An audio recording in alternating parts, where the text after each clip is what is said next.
So how many of you actually made a New Year's resolutions?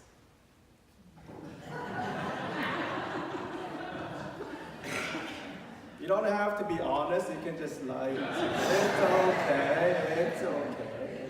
You don't have to be brutally honest here. Okay. Can you hear me at the back, choir? That's okay, right? Okay. I mean, it's good to make New Year's resolutions. I mean, keeping them is a different matter, but it's good to make New Year's resolutions because, you know, underneath all of that New Year's resolutions is that there is a desire for us to make changes, right? Desire to make, for us to make change for better. I don't know about you folks, but I want to be a better person today than yesterday. Better person this year than last year. I don't know about you folks, but that's how I see New Year's resolutions. Not list of wishes that you want to come through, but a set of goals that I want to strive toward to make me a better person, because I want to be a better person for my family, for my friends, for my community, for my church, and for as God's beloved. So that's how I see New Year's resolutions, and that's why I encourage people to make New Year's resolutions throughout the year, not only once, but throughout the year, because you tend to fail, right? You tend to fail, but you never stop. You always try and keep on trying, because it's all about not giving up trying, right? So that's what it is. So I have a membership at YMCA. I have a membership at YMCA. It's been like jam-packed with a lot of people there, like jam-packed with all those people who are trying to lose those extra pounds that they have gained from last Christmas and New Year's holidays, because people tend to eat a lot and drink a lot during Christmas holiday, right? I don't know about you folks, but I tend to eat a lot, especially when in a holiday, when I go to Edmonton and extended family during Christmas holidays and New Year's Eve. I tend to gain some pounds here and there. I don't know what it is that, family and Christmas holidays, it's just a deadly combination. It's a deadly, it's a great fun. It's a great fun, but it's a deadly combination, because deadly to your body shape, isn't it? So I usually gain about 5 to 10 pounds whenever I come back from my family Christmas and New Year's get together, and I come back and I got a whole month of a strict exercise and diet that I do. Every time I come back, and I do that, and trying to gain my pretty shape, trying to gain that original shape. Right? Not this year. This year I was here all by myself in Vancouver. So thank you, folks. I didn't gain any pound at all this year. And that's great, because I was preparing myself for ministry at this church. So thank you very much. Actually, I look meaner and prettier than last year, I think. So thank you very much. Thank you. So I was in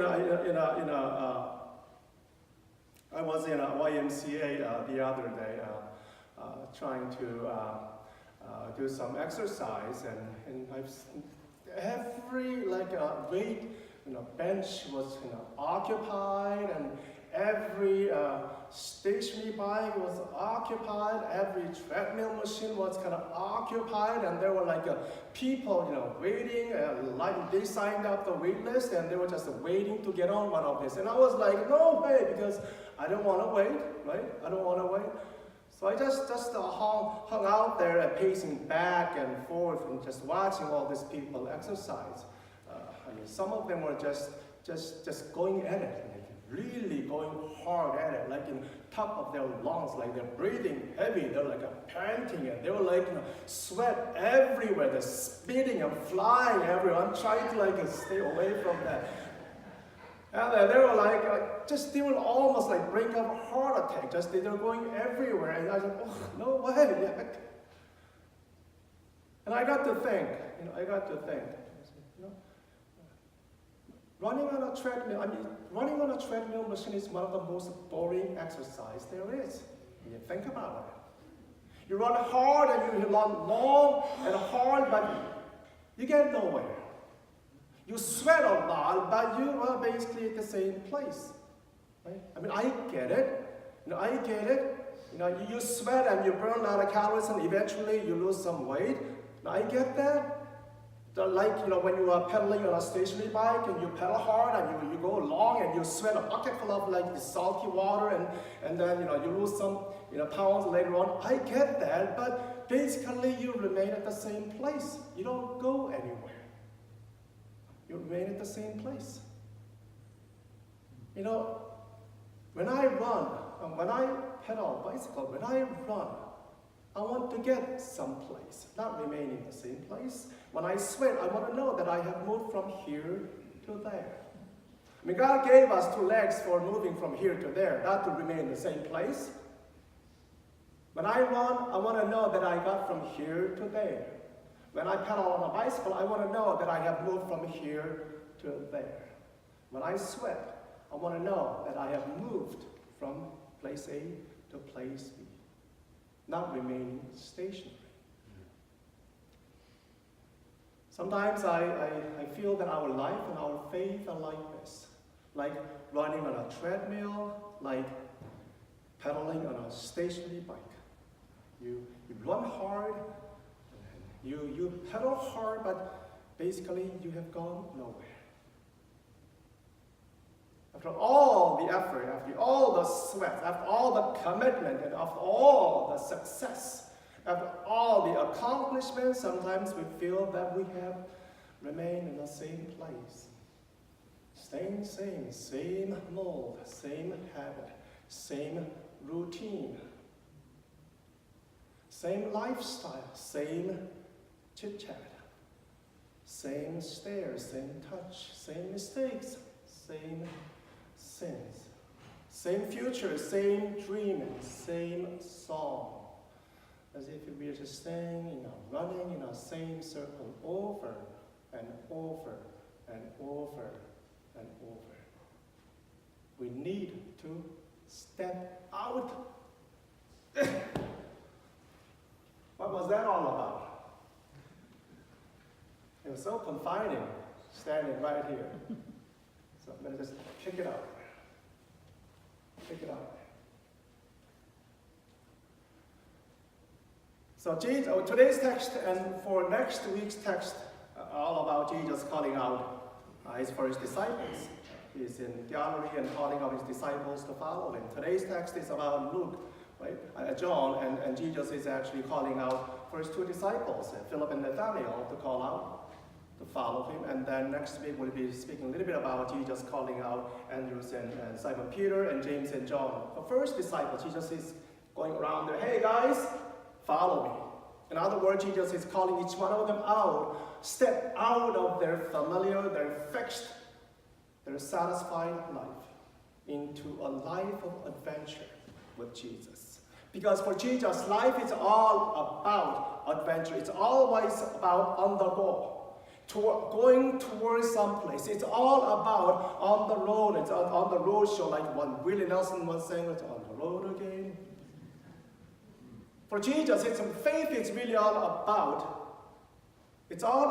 movement, all about motion, all about mission. Where God is calling us to go, we go there. Where the needs of this world, we are there. It takes us, we are there. It's all about on the go, moving out there, not about station, not about fixed life, not about just settling down. Jesus said, follow me. Step out. Jesus said to each one of us, follow me. Step out. Get off from your butt. Get off from your couch. He just says to church, follow me. Get off from your butt. Get off from your pews. Let's go. Follow me. Step out. You know what the good definition of good church is? Definition of good church. Anybody know definition of good church? Well, my mentor, Dr. Leonard Sweet, once said, the definition of good church is get out of the door. Get out, let's go, step out. Step out. Jesus is calling his disciples and all of us to follow him. Step out of that fixed, the familiar place. And the most important and the greatest step that we can ever take is the first step out. The first step out. The greatest margin in the whole universe is not from here to there, but it's about first step. The greatest margin that we ever take in our own life is the first step out. You all remember your children, their babies are taking their first baby step? Remember that, right? After all the mistakes, after all the falls, after all the back and forth, finally, your children is able to stand up by herself. And then taking that first baby step toward many steps in adventure in life. Remember that? The first step is the greatest step and most important step we could ever take in our life. But it's also the most difficult and awkward, painful step that we could ever take. In fact, in every season, every stage of our life, they will face the challenge of taking that first step out. In every season and every stage, we are faced with this difficult challenge of taking that first step out.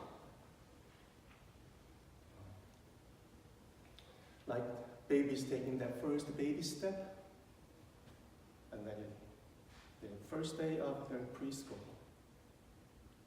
the first day of college or university, the first day that you are away from your parents, the first day of a new city, the first day of new class. Many first steps. It's the greatest step, but also it's the most painful step. It could be the most painful and difficult step you could ever take. I always tell my children that don't wait for the future to come to you. You go out there, you shape your future. Do not wait for the future to come to you. Future is what you make of it. Don't be afraid to take the first step out into the unknown. I always did. So they took that the lesson into their hearts, and they've taken that first step out into an unknown territory, into a dark and cold place called Edmonton, Alberta. So they've been there for the last several years. My daughter got married just over 1 year now, and my son is starting there. Can I talk about my children? It's okay? So let me talk about my son. He's taking a civil engineering technology program at the NATE, Northern Alberta Institute of Technology. It's like a BCIT here. Now this is like his second program at that institution. Several years ago, he'd taken petroleum engineering technology program, and he finished that. At the beginning of his program, petroleum engineering, oil price was sky high, like $120 per barrel. People were making a whole bunch of money. And anybody who's in the oil field, they were making a lot of money. And we thought that he was going to make a lot of money after he graduated and eventually send the parents to Hawaii. So that's kind of a...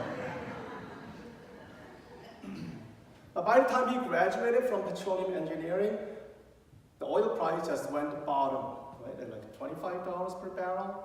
Like there were a whole bunch of layoffs, and people were bankrupt, and then of course when he graduated, there was no job. There were almost all of his classmates, there was no job at all. So he came back to us in Kelowna to live with us for 1 year in our basement. And now he's in a second program right now, and he just finished first term. And we lowered our expectation a little this time. Son, you don't have to send us to Hawaii anymore. You don't forget about that. Just don't come back to live with us. Just in case you were thinking, wondering, our basement has been rented out. Okay, just wanted to cover that. Right? Okay. He went through many first steps in last several years, especially when he was in school, like a new city, new community, new friends. new class, and there were, but it hasn't been that easy. It's quite difficult, challenging, and some nerve-wracking moments and episodes here and there. I remember in the middle of the night when he, in first term, in his midterm, he was going through a midterm, and middle of the night, the day before he was actually going to take his math midterm, he called me up in the middle of the night, and he was in panic. He was like, did you get like any phone calls from your children, like in the middle of some of you? Okay. And he was like, Dad, I'm not ready. I think I'm gonna fail tomorrow. I think, I'm not prepared. I don't know nothing. Dad, what I'm gonna do? And he was like stressed out and like a panic, and he was like crying. And I'm like, all right, just hold on. I need to calm him down first, because before actually I find out what's happening. So I said, just calm down, Simeon is my son. He said, calm down, Simeon. Calm down. Okay, let me ask you, Simeon. So how much of that midterm is count toward your final mark? And he says, well, it's like 15%. And I'm like, did you say 15 or 50? 15, 1, 5. I said, okay, Sam, it's only 15% toward your final mark. Even if you fail, you got a whole month to make up for it. Don't worry about it, Sam. Even if you fail, it's okay. You can just do it later, and I'm not going to kick you out. I'm not going to make you go hungry, anything like that. Just don't worry about it, Simeon. Just calm down and just prepare as much as you can. Okay? And then just go tomorrow and just write it. Okay? Just write it down and don't worry about it. Even if you fail, it's okay. And he calmed down later on. He says, it's okay. Yeah, it's okay. Just go to sleep. You need a good sleep tomorrow. So he calmed down a little bit and he went to sleep. And I think he went to good sleep. And I couldn't sleep, of course. Okay. So the next day, he after the exam, he called me and I wanted to find out. So I said, so how did you do, Simeon? And I was expecting worse. He says, I got 80%. Did you say 18 or 88? I said 80%. He says, what? I said, well, I thought you didn't know nothing. I thought you were not prepared. I thought you were just totally blank. I said, I thought that you didn't know nothing. He says, well, I thought I didn't know, but I guess I knew more than I thought. Okay. So we went through episodes like nerve-wracking, like episodes like this several times. I'm sure that you didn't have any problems like that with your children, right? I'm sure that you didn't have any issues like that. But he took that first step into the unknown. And he finished his 2 years program. Of course, he didn't get a job. But it was a huge accomplishment for a young man to take that first step. And now he's much more mature, stronger, and confident, sure of himself, and taking, he's going to take the word, anything that difficult things that is in his path, he will take over. He's much more sure about himself. On his second program right now, he's finished the first term of it's a civil engineering program, and he's doing quite exceptionally well at this point. He's got a straight A's. Okay? So he called after his midterm. He just said, Dad, I didn't know that I was that smart. Okay. And I said, son, I always knew that you were smart. Remember what I said before? What? Like father. Well, your mom has something to do with that, but don't forget, like father. The first step out is the greatest step you could ever take, but also could be the hardest, most painful, the most difficult, challenging step that you could ever take. The first step out. Especially when you are satisfied, when you are secure, when you are safe, when you are satisfied with your life and there's no need and no desire for you to actually take this step out. So that's why it requires a great deal of courage, great deal of leap of faith to taking that first step out, especially when God calls us in our journey of faith. When God calls us, God doesn't usually call us out of bed to good.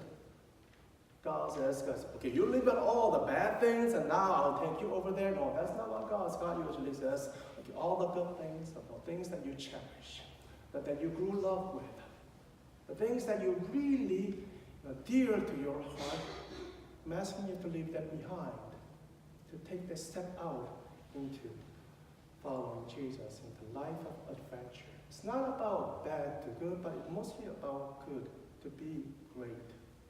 And God calls each one of us. It's about what my dream, from my dream to God's dream. It's what I cherish to what God cherishes. It's about what will last lifetime to what will last in eternity. It's about running on a treadmill to following Jesus into open, to follow Jesus into the life of adventure. Life of adventure. Jesus says, follow me, step out. And disciples of Jesus took that first step out of their fixed and familiar and satisfied life. And their life has never been the same. Of course, they failed and stumbled many times along the way, but when the Spirit of God came, they've been strengthened, recharged to live living faith.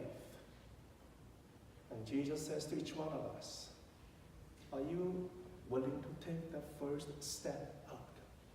In your own circumstance, in your own season and stage of your life, if there's a call, take that first step out. And that might be the greatest step you could ever take, but also the most painful step you could ever take.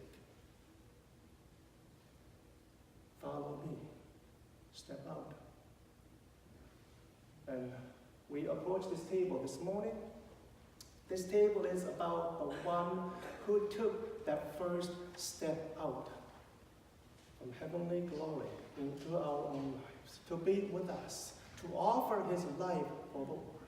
Jesus took that monumental first step out. And now he's inviting each one of us. He's inviting each one of us. Take courage. Don't be afraid. I will be there for you. Take that first step out and follow me. Yes? And all the people of God said, Amen. All the people of God said, Amen.